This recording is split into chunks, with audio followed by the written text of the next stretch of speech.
Mengetahui perkembangan dan juga kronologisnya, kita telah terhubung dengan Kasih Humas Polres Bantul. Ada AKP Inengah Jeffrey Pranawidyana. Selamat malam Pak Jeffrey. Ya, selamat malam Mbak. Baik, Pak Jeffrey, dapat disampaikan terlebih dahulu bagaimana pada saat kecelakaan terjadi, sebetulnya ini ada berapa orang yang berada di dalam bus? Ya, untuk ini kejadian laka lantas tunggal dengan korban jiwa, luka dan material ya.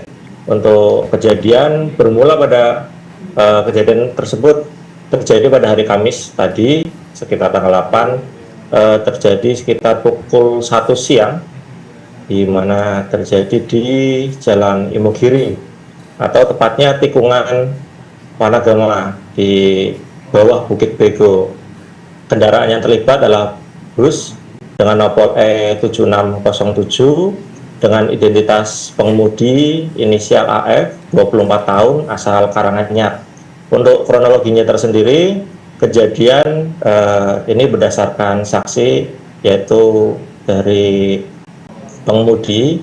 Kecelakaan berawal dari bis jalan dari arah timur, yaitu dari atas ke barat atau ke bawah sampai di TKP. Bis memang mengalami remblong yang sebelumnya sudah tercium bau kampas rem dan pengemudi, yang mengakibatkan pengemudi banting setir ke kanan dan mengakibatkan bis terjatuh hingga terseret ke bawah. Untuk korban sampai saat ini dan perkembangan, 3 korban meninggal dunia, 1 meninggal di TKP dan 2 saat perjalanan ke rumah sakit. Untuk 10 orang sudah kembali ke Karanganyar dibantu bis dari Pemda dan sisanya masih dalam perawatan di rumah sakit.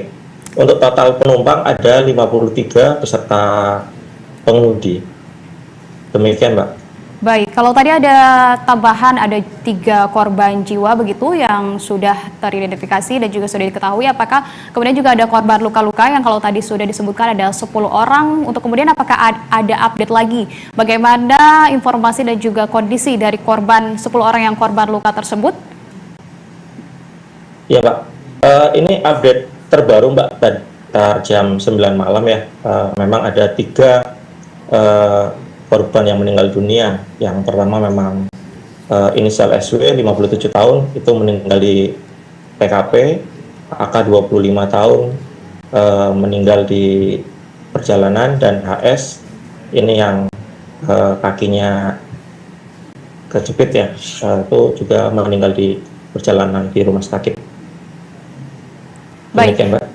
Kalau selain dari korban yang ada di dalam bus, apakah ada penumpang lain yang selain di dalam bus ataupun ada mungkin warga sekitar yang menjadi korban? Oh, tidak ada Mbak. Memang pada saat itu memang laka tunggal. Tidak ada korban lain selain penumpang bis itu sendiri.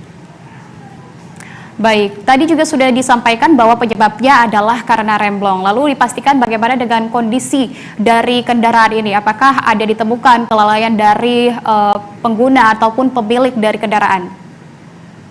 Ya, ini bersangkutan terkait kelayakan bis ya Mbak ya. Memang ketika kita cek untuk kir dari bis itu sendiri sudah tidak berlaku atau sudah tidak aktif.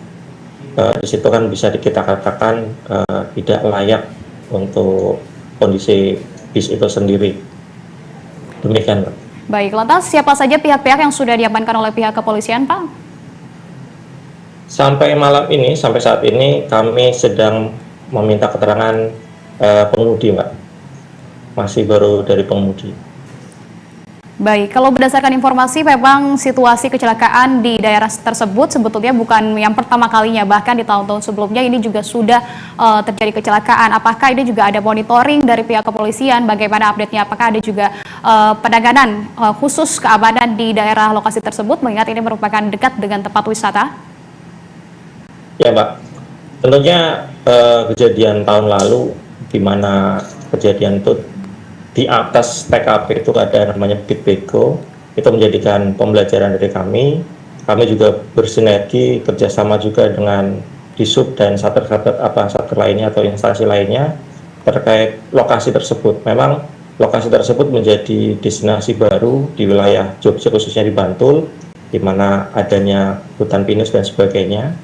Itu namun untuk medannya memang curam, Mbak, karena bukit dari atas sampai bawah rata-rata untuk kecelakaan saat turun itu kita sudah sudah pasang rambu-rambu, sudah pasang tiap tikungan itu juga waktu itu ada relawan yang memberikan ban untuk pertolongan pertama. Betul. Jadi memang sudah ada sosialisasi, Mbak. Baik, kalau begitu kita nantikan juga update-nya. Terima kasih Pak Jeffrey atas informasi yang telah diberikan. Terima kasih telah berbincang bersama kami di Berita Satu Malam. Selamat malam dan selamat kembali bertugas.